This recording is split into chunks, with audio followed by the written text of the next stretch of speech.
porque de noite havia um fluxo menor de pessoas que seguia Jesus. De dia, Jesus era acompanhado por uma grande multidão, muitas das vezes entre 5, 6 mil pessoas. De noite o fluxo era um pouco menor. Ele então encontra-se com Jesus para ter uma audiência com Jesus. O segundo motivo, talvez porque ele foi de noite, pois ele fazia parte do grupo fechado, seleto de fariseus, que em algumas ocasiões procurava uma falha nas palavras de Jesus, para então o condená-lo, para então o prendê-lo, para então o matá-lo.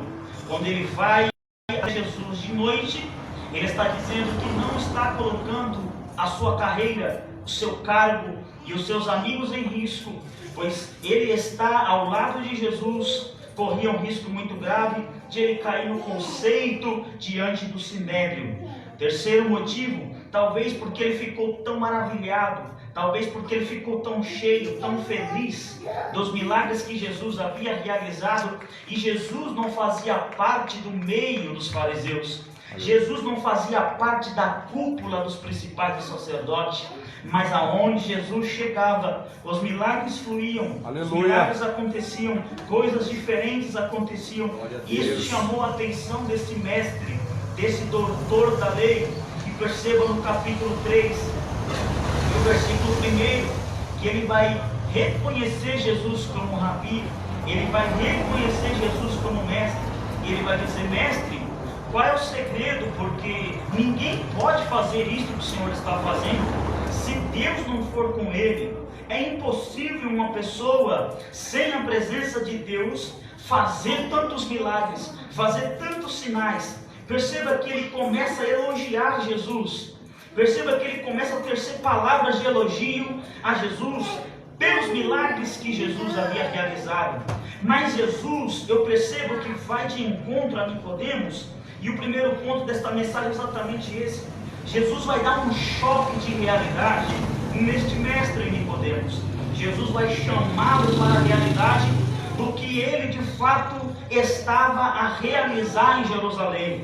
Jesus vai chamar a atenção de um mestre, e o assunto que Jesus vai tratar, este doutor da lei, que conhecia a lei de forma, que conhecia a lei ao ponto de discutir, ao ponto de dissertar, e o assunto que Jesus vai tratar é totalmente desconhecido diante da ideologia e do conhecimento de Nicodemos. O que Jesus vai falar? Jesus muda totalmente o assunto. Ele começa dizendo: o Senhor é bom, o Senhor é mestre, e os milagres é grande, só Deus pode realizar isso, o poder de Deus está sobre o Senhor. Jesus sai totalmente de cena dos elogios, Jesus sai de foco dos elogios e vai mostrar de fato para que ele veio: salvar o mundo dos seus pecados. Jesus não veio apenas para curar. Por que Jesus curou em seu ministério? Para cumprir o que os profetas disseram, evidenciando o ministério do Messias. Mas a principal obra, a obra prioritária, é a salvação conquistada na cruz. Jesus curou enfermos, libertou oprimidos, libertou cativos, mas a obra primária era o Calvário, porque a cruz não foi da vontade de Herodes e nem de Pilatos. A cruz não foi da vontade da multidão que gritava: crucifica Jesus e solte Barrabás. A cruz já estava na agenda de Deus antes da fundação do mundo. E este era o encontro de Jesus com a cruz. E Jesus então vai sair de foco dos elogios sobre os milagres e vai dar um choque de realidade no mestre Nicodemos. Ele vai dizer assim: meu filho, na verdade importa. Olha que interessante, Jesus vai usar essa expressão: na verdade, te digo que é necessário, lhe é preciso nascer de novo. Oh glória! Ele nunca tinha ouvido isto, ele nunca tinha lido isto. Ele estava totalmente alheio a este assunto, e Jesus vai tratar com ele não de milagres, mas Jesus vai profundo. Jesus vai tratar o seu coração, Jesus vai tratar a sua alma, Jesus vai tratar o seu ser, porque os milagres é para o corpo, mas a palavra que Jesus está trazendo é para tratar a alma do homem, para tratar o eu do homem, para impactar, para tratar palavras de confronto. Eu acho interessante as perguntas de Nicodemos, quando Jesus lhe fala que é necessário nascer de novo. Verso 4, nós temos duas perguntas que Nicodemos faz para Jesus. A primeira pergunta: pode um homem velho nascer de novo? Olha que maravilha! Pode um homem velho nascer de novo? Outra pergunta: posso, eu mesmo sendo velho, entrar no ventre da minha mãe e tornar a nascer? Ele não estava entendendo totalmente nada do que Jesus estava dizendo, mas Jesus estava chamando a atenção dele quando Jesus diz: na verdade, te digo. Toda vez que você encontrar na Bíblia ou no Novo Testamento essa expressão, ou Jesus repetindo, na verdade, te digo, é porque ele está chamando a atenção, assim como os profetas faziam no Velho Testamento. Quando eles iam profetizar, eles diziam: assim diz o Senhor. É para chamar a atenção daqueles que estavam ouvindo a profecia. E Jesus está chamando a atenção de Nicodemos diante desta verdade, mas ele não está entendendo nada. Ele fala essas perguntas a Jesus, mas está totalmente desanexado do assunto que Jesus vai falar. Aí então, o capítulo 3, versículo 5, Jesus vai descodificar para ele o que ele estava lhe revelando. Jesus vai dizer: meu filho, nascer de novo, tem duas coisas que eu preciso te ensinar. Nascer de novo, primeiro, o que é nascer de novo? É tudo que é novo, é vida nova, é comportamento novo, é atitudes novas. O que é nascer de novo? Quando você nasceu do seu pai e de sua mãe, você herdou a genética do seu pai e de sua mãe. Nascer de novo é nascer do alto, possuindo a genética de Deus. Aleluia, Deus! Espiritualmente outra pessoa, atitudes e vida polida pelo Espírito Santo. Mas ele ainda não estava entendendo. E Jesus continua dizendo, Jesus diz: primeiro,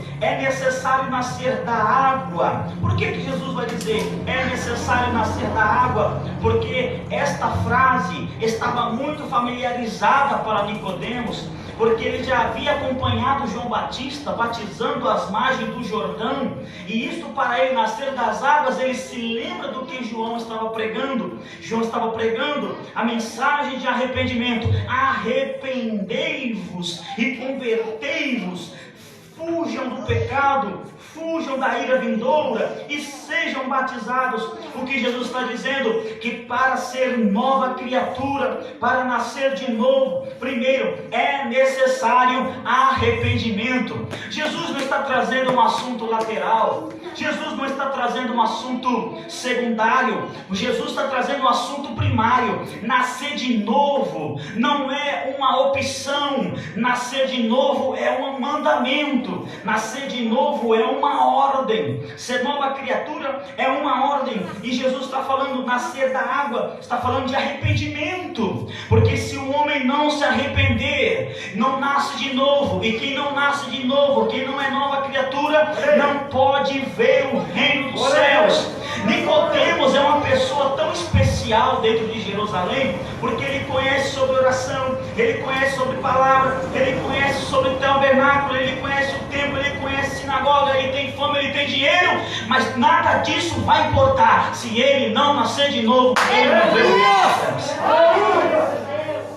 Jesus está falando com alguém que conhecia a lei, mas apenas conhecer a lei não dava a ele direito de ver o reino dos céus.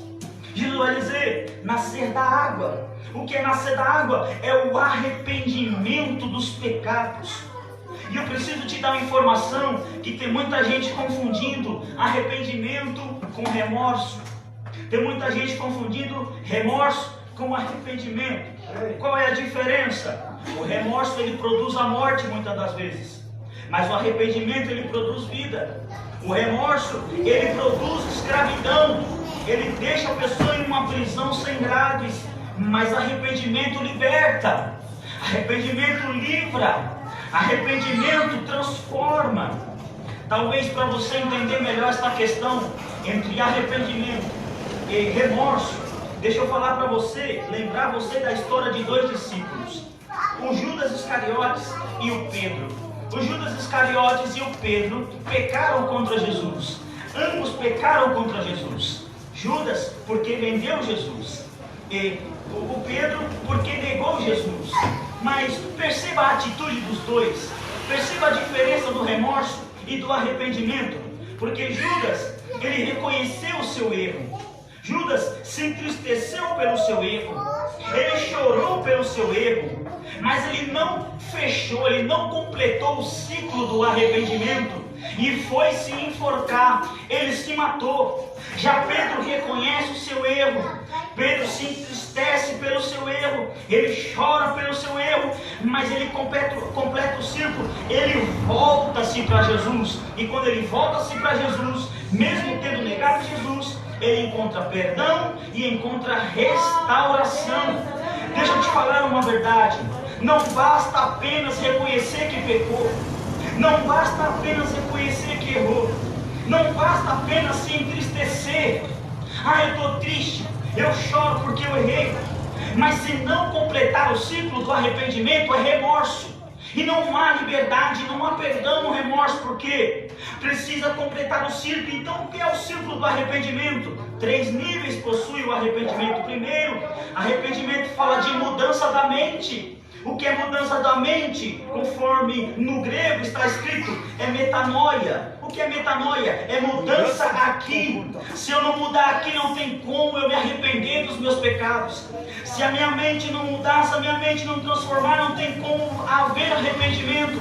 É que o apóstolo Paulo vai dizer aos Romanos capítulo 12, verso 2: transformai-vos pela renovação da vossa mente. O mundo está mal, mas não se conformam com este mundo. Transforme-se, transforme sua mente. Primeiro nível, a mudança aqui na mente. Segundo nível do arrependimento, mudança nas emoções, ou seja, é entristecer-se porque errou, é chorar porque errou, é se derramar na presença de Jesus porque errou, é implorar o perdão do Senhor, é chorar, é entender que precisa de restauração. Segundo nível, é na emoção, é se quebrantar diante de Deus. Posso te dar uma informação? Não tenha medo nem vergonha de se ajoelhar na presença de Jesus e dizer: Jesus, eu pequei hoje contra ti, me perdoa. Porque aquele que disser que não peca é mentiroso, está fazendo de Jesus mentiroso. Então, alguém um dia me interrogou: ô pastor, eu posso pedir perdão todo dia do pecado? Eu falei: não somente pode, mas deve. Porque a gente peca toda hora. Peca no pensar, peca no falar, peca no andar, peca no olhar. E eu digo: Jesus, me perdoa, eu me quebrando. Segundo passo. Terceiro nível é mudança da vontade. Por que mudança da vontade? A palavra arrependimento também significa dar a meia volta, tomar um posicionamento contrário ao que estava planejado. Ou seja, o que Judas fez, ele reconheceu o erro dele, ele se entristeceu e devolveu as moedas, mas ele não completou o ciclo quando ele não fez a meia volta de encontro à corda e fosse para Jesus seria melhor. Mas ele não dá meia volta, ele não se arrepende de fato, ele vai se enforcar. E Judas passou 3 dias e 3 noites ouvindo o galo cantar, dizendo: eu neguei a meu Jesus, eu neguei o meu Senhor. Mas quando vai perguntar: Pedro, tu me ama? Ele vai dizer: tu sabes, Senhor. É por isso que eu voltei, porque eu te amo. Aleluia, Jesus. Quando ele fecha o ciclo do arrependimento, ele recebe o perdão, ele recebe a restauração. Remorso é aquilo que te deixa chateado. Eu errei, mas amanhã continua a mesma coisa. Eu pequei, mas eu continuo a mesma coisa diante de Deus. Eu não mudo, isso não é pecado. O melhor é Jesus está falando nascer da água, ou seja, é arrependimento. Complete o ciclo, é arrependimento. Nós precisamos, irmãos, este tema de novo nascimento, eu chamo de o tema esquecido pela igreja. Quantos aqui, de janeiro para cá, já ouviram alguém pregar esse texto antes da campanha começar? Levanta a mão. Nem eu na minha igreja. Olha aí, Jesus. Porque este assunto de novo nascimento se tornou secundário, se tornou lateral. O que importa é as bênçãos, é os milagres, é os prodígios, é as maravilhas, é o dinheiro. Olha aí. E o novo nascimento para ver Jesus? Isso aí fica para depois, quando tiver mais velho. Olha aí, Jesus. Agora é culpa no bolso e conta cheia. Mas Jesus está dizendo para o homem rico. Jesus está dizendo para o homem famoso. Jesus está dizendo para um homem que conhece a Bíblia de cor salteado, que tinha base para discutir com Jesus. Mas Jesus falou para assim: olha, você pode ter tudo isso aí, fama, dinheiro, conhecimento, mas se você não nascer de novo, meu filhão, o céu vai estar fechado para você. É preciso nascer de novo. Se não nascer de novo, não tem como ver o reino de Deus. Vamos indo. Segundo, Jesus falou assim: olha, é nascer da água e do Espírito. O que é nascer do Espírito é ter o fruto do Espírito. Gálatas capítulo 5, versículo 22. É o fruto do Espírito, salvo engano, a mansidão, a caridade, a longanimidade, o amor, o domínio próprio, a temperança. É ser guiado, é ser regido pelo Espírito Santo de Deus. O que é nascer do Espírito Santo? É o que Jesus falou no versículo de número 8 do capítulo 3. O vento sopra onde quer, você ouve a sua voz, mas você não sabe de onde vem nem para onde ele vai. Assim aqueles que é guiado pelo Espírito Santo. O Espírito Santo, ele é Deus, ele sopra onde ele quer. O Espírito Santo não é uma força, não é uma energia. Não é porque nós falamos a terceira pessoa da Trindade que ele é menos poderoso. Ele é Deus. E ele assopra onde ele quer. Se ele quiser soprar na boca de fumo, ele sopra na boca de fumo. Se ele quiser soprar na Cracolândia, ele sopra na Cracolândia. E de lá faz sair pregadores para a glória de Deus, como já saiu. Quando o Espírito Santo sopra, meus irmãos, há transformação de vida. Jesus disse assim: quando o Espírito Santo sopra, não está falando de reteté, porque tem muita gente que está apegado muito a isso, né, de mistério. Avivamento não é isso não, é reação. Avivamento é mudança aqui dentro primeiro. Porque não adianta pular e continuar a mesma coisa. Eita, Jesus! O que Jesus está dizendo é que o novo nascido, o guiado pelo Espírito, ele é totalmente transformado. O Espírito Santo conduz ele aonde ele quiser. E é o Espírito Santo que faz em mim, que faz em nós esta obra de libertação. Porque o Rodrigo sozinho não consegue. Você sozinho não consegue caminhar com Jesus. Eu sozinho não consigo ler a Bíblia, eu preciso da ajuda dele. Eu sozinho não consigo me arrepender dos meus pecados, porque foi Jesus mesmo quem disse: o Espírito Santo da verdade, que vos convencerá e vos guiará o caminho da verdade. Um pregador, certa vez, ele disse que é mais fácil um leão tornar-se vegetariano do que um pecador ir até a Cristo sem o auxílio do Espírito Santo. É Ele quem entra lá dentro da gente e esmaga a gente todinho, ao ponto de a gente chegar e dizer: Jesus, eu sou um caco, eu sou um miserável, eu sou um pecador, mas eu preciso de Ti. Jesus! É esta obra que o Espírito Santo faz. Jesus está dizendo para Nicodemos: se o Espírito Santo não trabalhar em você, meu filho, a lei que você conhece não é nada. As obras que você faz não passa de trapo, de imundície. É o Espírito Santo que trabalha dentro da gente. Verdade, Jesus. Jesus está dizendo: se não nascer da água e do Espírito, se o Espírito Santo não dominar a sua vida, não tem como ver o reino dos céus. Mas por que Jesus está tratando isso com Nicodemos? Jesus não está falando isso aleatoriamente. Jesus tem um propósito. Eu tenho 3 minutos para acabar. Guiados pelo Espírito para ver o reino de Deus. Quem ainda deseja ir para o céu aqui? Glória a Deus. Esse aqui vocês não vão querer, não. Porque a gente escuta tanta coisa menos do céu. Nós precisamos ter a alegria da salvação, irmãos. O nosso objetivo aqui é céu. Por que você está aqui? Por que eu estou aqui? Eu estou aqui porque o meu objetivo é céu. Se eu não nascer de novo, se eu não me humilhar, reconhecer os meus pecados, me arrepender dos meus pecados, se entregar a Cristo, não adianta. Pode tocar, pode cantar, pode pregar, pode ler, pode fazer o que você quiser. Se não nascer de novo, não vê Jesus. Se a gente não nascer de novo, não veremos Jesus.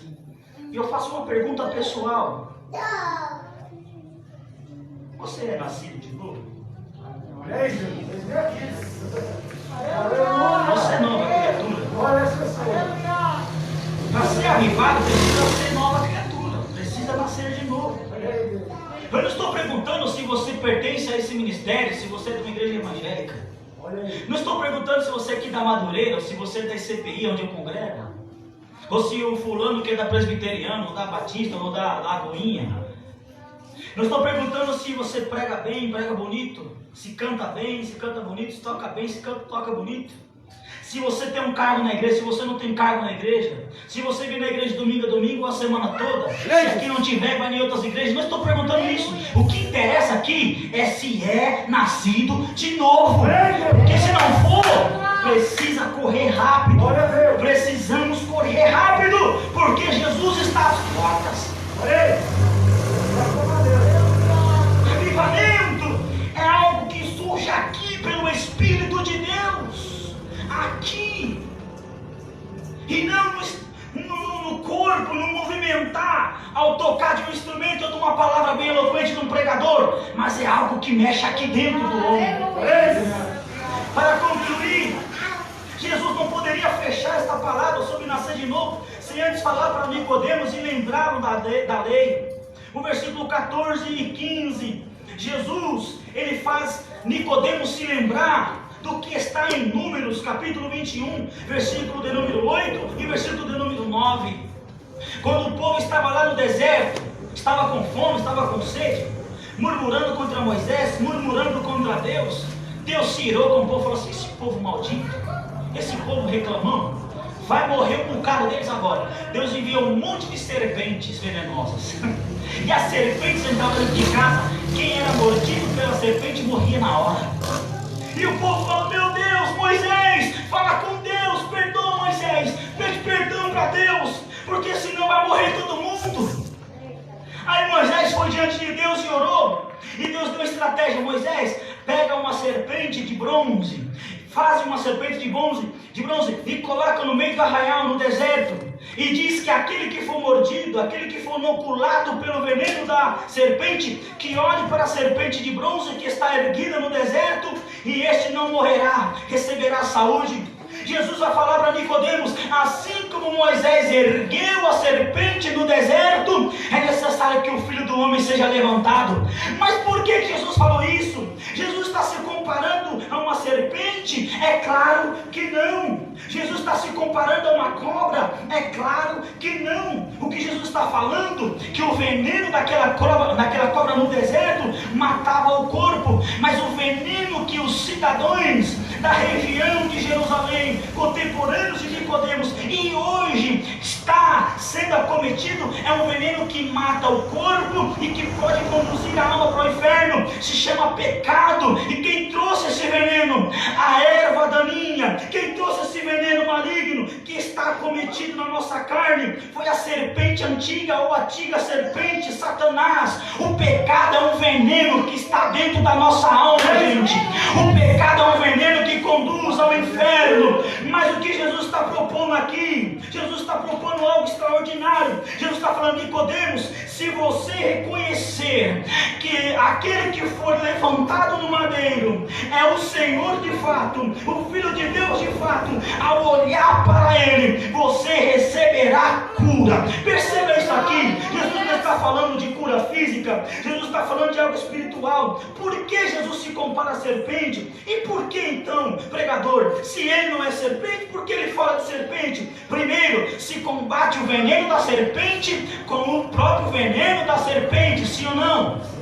Sim ou não? Sim, sim ou não? O veneno combate o próprio veneno. O que Jesus está falando é que o próprio pecado seria combatendo o próprio pecado. Por quê? Jesus levou sobre si, no alto da cruz, quando ele foi erguido, os nossos pecados. Jesus levou sobre si as nossas iniquidades. Jesus foi feito pecado por nós. Jesus foi feito na cruz maldição por nós. Jesus lá na cruz não tinha beleza nenhuma. O sol virou o rosto para ele, o próprio Pai se virou para ele. Lá na cruz Jesus, ele se fez pecado, ele se fez o próprio veneno. O Pai desperdiçou ou jogou toda a sua ira sobre o Filho por causa do pecado. E quando eu reconheço que Jesus na cruz, ele se fez veneno por mim, que Jesus na cruz se fez pecador por mim, ao olhar para ele eu recebo vida.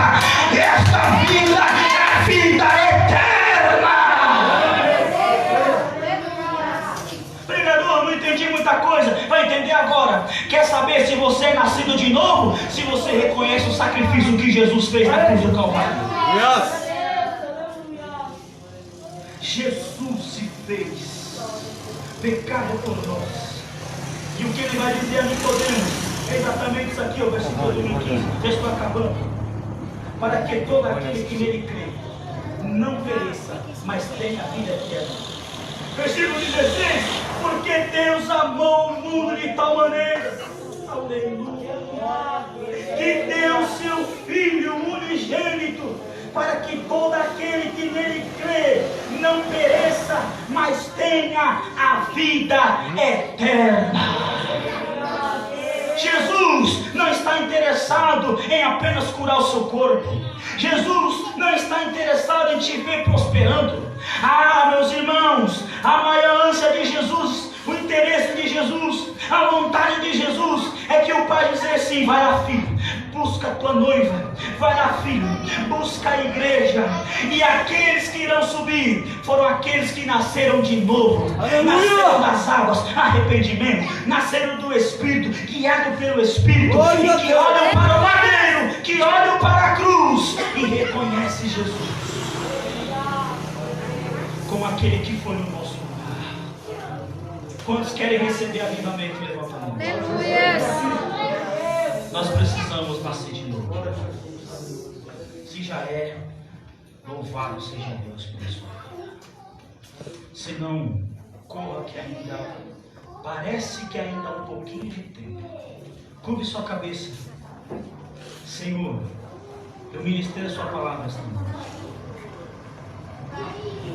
E a tua palavra, ela é viva, ela é eficaz. Faz em nós a tua vontade, Jesus. Eu te glorifico pela vida desta igreja, que amam a tua palavra e que propõe, Senhor, a tua palavra como regra de vida e fé. Nos ajuda sempre, Senhor. Nos ajuda a reconhecer os nossos erros, chorar, se arrepender, dar a meia volta no caminho do pecado, decidir para ti, ser guiado pelo teu Espírito, Senhor, na cruz, para consumar a nossa salvação. No nome de Jesus, ó Pai, eu te agradeço. Amém. Deus abençoe.